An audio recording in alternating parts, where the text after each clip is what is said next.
Hi, this is Pam from the Hooked on Sewing blog. In this video tutorial, we're going to learn about the zigzag stitch. You can make the zigzag stitch in different widths and lengths. The first thing that you'll need to do is have some fabric that you can practice with. Make sure your machine is threaded and that you have thread in your bobbin. You'll also need a zigzag foot or a presser foot that has an opening in it that will tolerate the needle zig and zagging back and forth.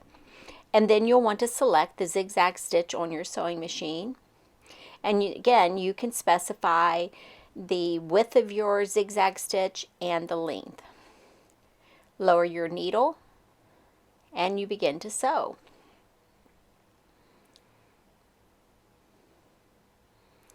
Now if you were sewing a seam, maybe finishing a seam with a zigzag stitch, you would want to do a back stitch at the beginning and a back stitch at the end to secure your stitches. But otherwise, the zigzag stitch would be the same as a straight stitch.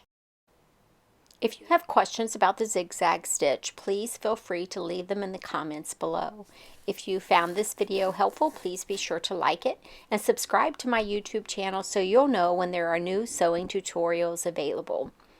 Thank you for visiting Hooked on Sewing on YouTube. Be sure to visit my blog and subscribe to my newsletter. Thank you.